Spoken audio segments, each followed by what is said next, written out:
ಆದರೆ ಯಾವ ಭಾರತೀಯ ಜನತಾ ಪಾರ್ಟಿ ಇವತ್ತು ನಮ್ಮ ಸಮಾಜಕ್ಕೆ ಏನು ಮಾಡಿದೆ, ಕೇಂದ್ರದಲ್ಲಿ ನರೇಂದ್ರ ಮೋದಿಜಿ ನೇತೃತ್ವದ ಭಾರತೀಯ ಜನತಾ ಪಾರ್ಟಿ ಸರ್ಕಾರ ಇದೆ. ನಮಗೆ ಗೊತ್ತಿರಲಿ, 27 ಜನ OBC ಸಮುದಾಯಕ್ಕೆ ಸೇರಿರ್ತಕ್ಕಂಥ ಸಂಸದರು, 27 ಜನ ಕ್ಯಾಬಿನೆಟ್ ಸಚಿವರು ಕೇಂದ್ರದಲ್ಲಿದ್ದಾರೆ. ಇವತ್ತು 27 ಜನ ಇದ್ದಾರೆ. ಅತಿ ಹೆಚ್ಚು ಹಿಂದುಳಿದ ಸಮಾಜಕ್ಕೆ ಸೇರಿರ್ತಕ್ಕಂಥವ್ರು ಕೇಂದ್ರದ ಕ್ಯಾಬಿನೆಟ್ ಅಲ್ಲಿ ಇರುವಂತದ್ದು.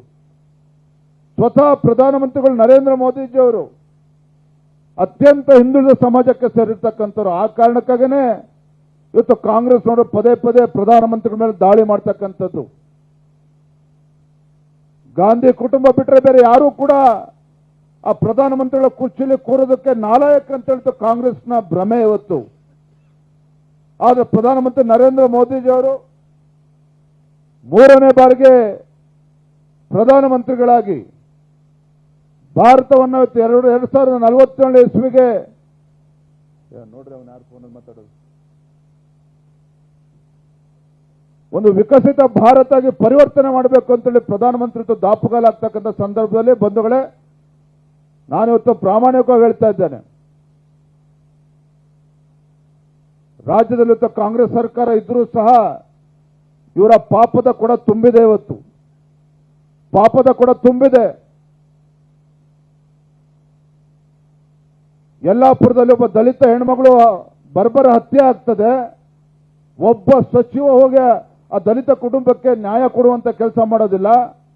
ಇಲ್ಲೇ ಬೆಂಗಳೂರಿನಲ್ಲಿ AC ರೂಮಲ್ಲಿ ಕುತ್ಕೊಂಡು ಪೋಸ್ಟ್ ಮೂಲಕ ಚೆಕ್ ಅನ್ನ ಕಳಿಸ್ಕೊಡ್ತಾರೆ. ಸರ್ಕಾರದಿಂದ ನಾವು ಪರಿಹಾರ ಕೊಟ್ಬಿಟ್ಟಿದ್ದೇವೆ ಅಂತೇಳಿ. ಇದೇ ಕೊಪ್ಪಳದಲ್ಲಿ ಪರಿಷ್ಠ ಪಂಗಡಕ್ಕೆ ಸೇರಿರ್ತಕ್ಕಂಥ ಗವಿಸಿದ್ದಪ್ಪ ಬರ್ಬರ ಹತ್ಯೆ ಆಗ್ತದೆ. ಅದೇ ಮತೀಯ ಶಕ್ತಿಗಳಿಂದ ಒಬ್ಬ ಸಚಿವ ಅವರ ಕುಟುಂಬಕ್ಕೆ ಧೈರ್ಯ ಹೇಳುವಂತ ಕೆಲಸ ಮಾಡೋದಿಲ್ಲ. ಮೊನ್ನೆ ನಡೆದಂತ ನರೇಗಲ್ಲೂ ಕೂಡ ಆಗಲಿಲ್ಲ. ರಟ್ಟಹಳ್ಳಿನಲ್ಲಿ ಇವತ್ತು ಮರಾಠ ಸಮಾಜಕ್ಕೆ ಸೇರಿರ್ತಕ್ಕಂಥ ಒಬ್ಬ ಹತ್ಯೆ ಆಯಿತು ಮೊನ್ನೆ.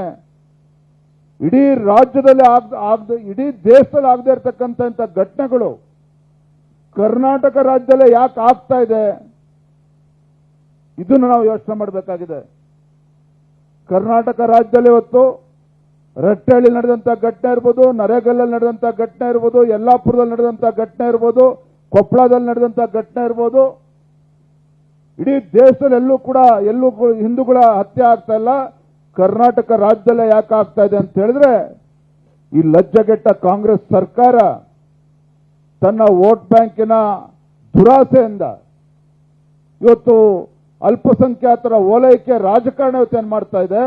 ಇವತ್ತು ಅಂತ ದುಷ್ಟ ಮತೀಯ ಶಕ್ತಿಗಳಿಗೂ ಕೂಡ ಅನ್ನಿಸ್ತಾ ಇದೆ ಕರ್ನಾಟಕದಲ್ಲಿದ್ರೆ ನಾವು ಏನ್ ಮಾಡಿದ್ರು ಕೂಡ ನಡೀತದೆ ಅಂತೇಳಿ. ಈ ಕಾರಣಕ್ಕಾಗೋಸ್ಕರ ಈ ತರ ಹತ್ಯೆಗಳು ನಡೀತಾ ಇದೆ. ಹಿಂದೂ ಕಾರ್ಯಕರ್ತರ ಬರ್ಬರ ಹತ್ಯೆ ನಡೀತಾ ಇರುವಂತದ್ದು. ಹಾಗಾಗಿ ಇವೆಲ್ಲವೂ ಕೂಡ ನಾವು ಸಮಾಜದಲ್ಲಿ ಜಾಗೃತಿ ಮೂಡಿಸುವಂತ ಕೆಲಸ ಆಗಬೇಕಾಗಿದೆ.